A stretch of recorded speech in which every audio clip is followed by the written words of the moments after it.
देखिए इस सावन के महीना में कोनो मेहरारू के पिया परदेश बाड़े, औरत बहुत दुख में बा। औरत कहतिया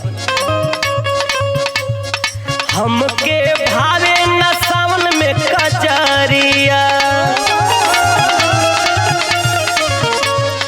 हमके भावे न सावन में कजरिया, जब से गईले संवरिया ना।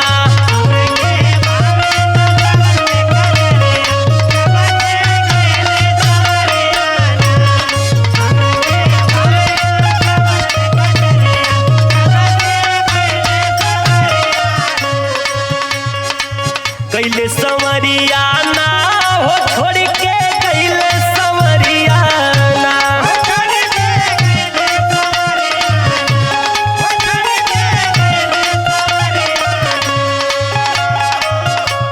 तो रही रही बेधेला तन में लहरिया,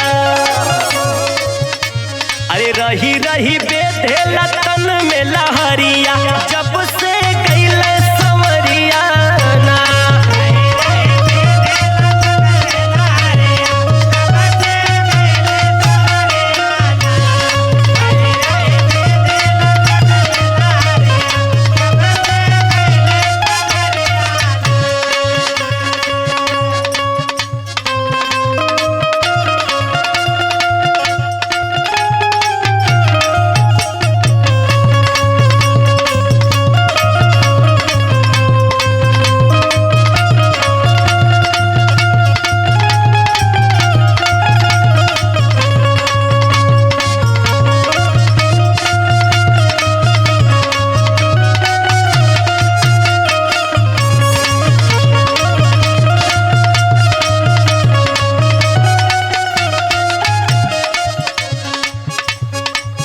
जब से गईले पिया परदेश, गईले पानी पगली के भेष हो।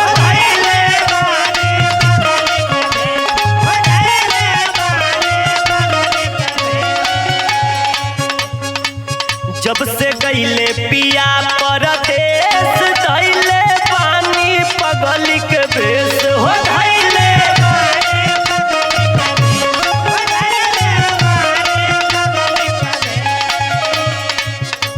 तक बहु लिहल नाही खबरिया, तक बहु लिहल नाही खबरिया, जब से गईले संवरिया ना।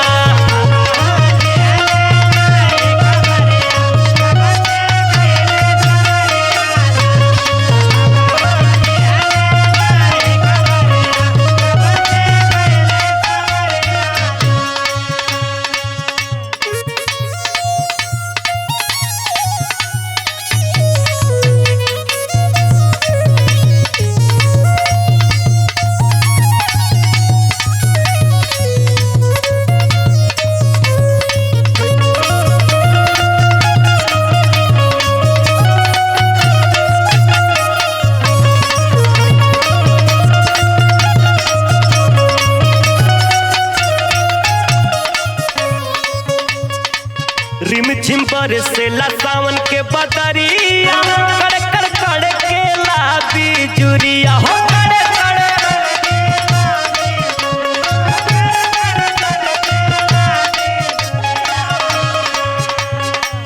रिमझिम बरसेला सावन के बदरिया, कड़ कड़ कड़ के ला बिजुरिया हो।